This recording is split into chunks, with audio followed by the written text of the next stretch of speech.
Gen Z's mental health story is shocking by the numbers.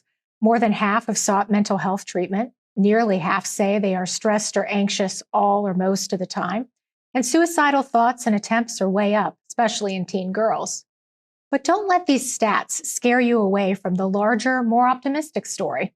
Gen Z believes this focus on mental health has actually made them stronger.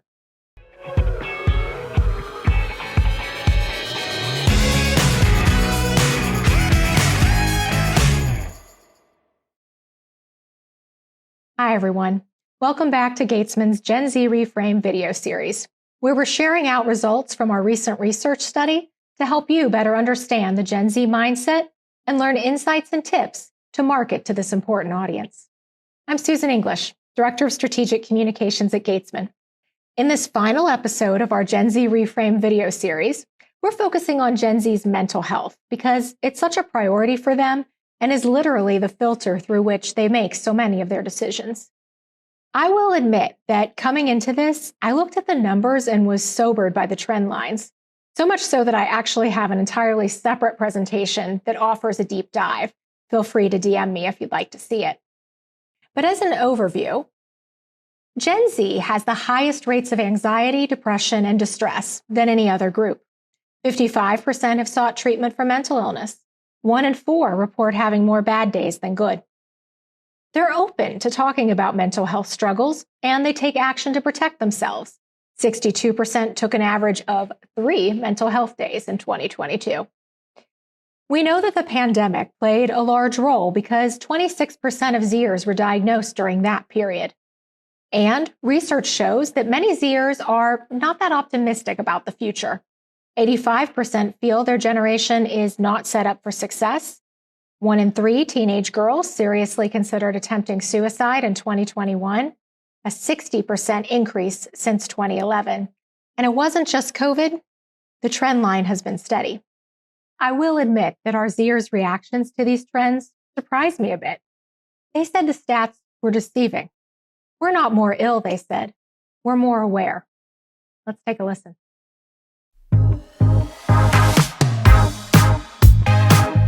I think the fact that we are more open about our mental health issues than other generations, that opens up the fact that we're more open to seek treatment for it as well. So that's probably why the number of us taking medication and going to therapy is higher than those other generations, just because there is that stigma. I know, even my parents get, weird when I bring up therapy because they're like, oh, you don't need therapy. You're fine. I grew up and I was fine having no therapy. It's stigmatized in those upper generations. So now we're more open to it and saying that therapy isn't just for those that have really traumatic events. It's just for maybe just everyday normal people. It's just sometimes need therapy. And so we're more open to getting that treatment. Part of it is also generational trauma, just because a lot of it is still unresolved. The older generations are still holding that trauma. So it's bringing it into other generations. You cannot tell me a baby boomer with all of the global issues going on in their time has zero mental health issues. Shock therapy was a thing. Yeah. Definitely not.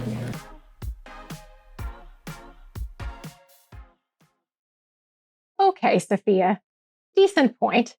But even if the incidence of mental health issues isn't that different, and the suicide stats do imply otherwise, the way mental health pervades the Gen Z culture certainly is.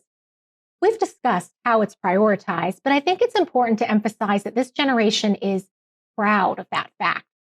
They're aware that older generations are not as comfortable with the mental health topic, and that reinforces their solidarity with peers and their divides with their elders.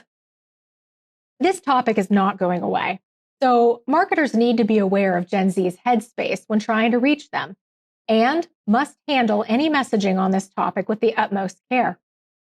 Avoid any mentions of mental health in a negative light. Mental health issues will always exist.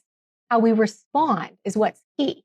For example, not to stop the wave of mental health issues, but rather to support destigmatizing mental health. Also, consider whether your organization can help. It is another way to be more relatable to this audience because it is a cause they care about so much. And now, because it was such a factor in shaping Gen Z, I wanted to share a final video offering their perspective on the impact of COVID on mental health, for better and worse. I struggled so hard in school. Like, I nearly did not pass because I am a horrible online student. I need the in school setting, I need to be surrounded with other people. Like, it's kind of like working from home. Like, I know I need to be able to see, like, oh, I didn't get number 4. Can you help me with this? Like, and I need to have that one-on-one with the teacher. Like, I need the teacher to pay attention to me whenever I'm struggling. I think, like, I definitely experienced negatives. Like, that was my second semester of my freshman year of college, so, like, that was, like, the time of my life, and then it just, like, abruptly ended. But also, it was kind of fun because, like, we hadn't experienced anything like that before. Like, that was, like, the sort of TikTok and, like, the whipped, like, coffee, like, trends and stuff like that. Like, me and my friends went outside every day and, like, social distance, but it was so fun. And, like, it was comforting knowing that, like, everyone was in the same position of, like, uncertainty, that we were, like, in it together. So, like, I thought that was nice, even though, like, it was horrible that, like, that happened in the first place. But forcing everyone to be online sort of made this generation that's chronically online less chronically online and much more like I wanted to go to, like, a park and see my friends and do that whole thing. I think it also helped a lot of people find, like, themselves, find out who they were. That's where, like, the whole mental health part comes. Like, since we were sitting in the house, it's like I'm sitting there shaking, like, and it's like, why am I going crazy staying in the house, or why am I going crazy just being stuck? And it's like, oh, well, you have ADHD and you don't want to sit still. That's why.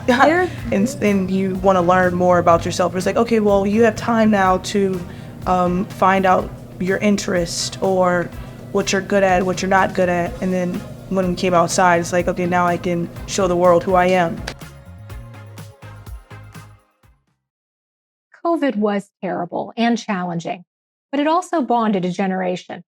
It accelerated their self-discovery, the bad and the good. They're proud of making it through, and now they're ready to show the world who they are. I thought that was such an inspiring message from this group.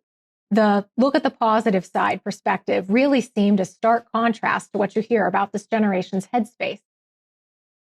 So what does all of this mean for marketers? Understand that Gen Z will always have common universal experiences that unite them. With a sensitive approach, calling back to some of those bonding experiences could resonate. Recognize that Gen Z is sensitive to how it is described. Referring to them as traumatized, for example, implies you view them as victims, while they view themselves as survivors. And finally, investing in a strong online user experience will be absolutely critical because of the volume of time Gen Z spent online during COVID. So now that we've made it through 6 videos learning about the Gen Z mindset, I wanted to leave you with a few final rules of thumb to apply to your marketing strategy. Remember, Gen Z is anxious, so you need to reassure. They are facing serious problems that are, or they believe soon will be, having a direct impact on their lives. Avoid being dismissive and alleviate their barriers by offering real solutions in areas where you can help. Provide necessary information to reduce doubt. Be sensitive in the process. And remember to look at everything through the lens of mental health because they do.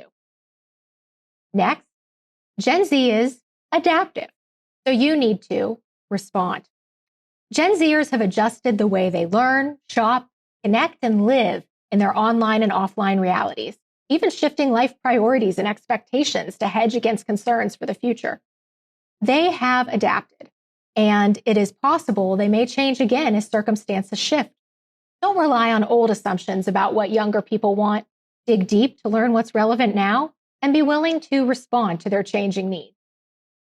And finally, Gen Z is resilient. So you need to recognize what they've been through, what's shaped them into who they are, and recognize the opportunity they present. Gen Zers have faced psychological warfare from powerful AIs and a global pandemic that literally shut down their lives. They understand what they need to be healthy and are not backing down from fighting for it. They are practical, wise, and skilled in navigating the online world. The runway is wide open for their legacy to emerge as powerful, inspirational, and impactful. So be curious. and open to making the moderate adjustments needed to welcome them into your world. As customers, as employees, as future leaders, reframe your view and embrace the opportunity. That concludes our Gen Z Reframed research series. I hope this presentation has helped you feel like you know Gen Z a little better, perhaps empathize with Z's experiences a little more, and feel empowered to connect. If you'd like to see the full study and read all the tiny print, just let me know. And please drop any questions in the comments of this video. We'll try to answer as many as we can in our Q&A event coming up soon. Thanks again for watching, and enjoy the Gen Z journey.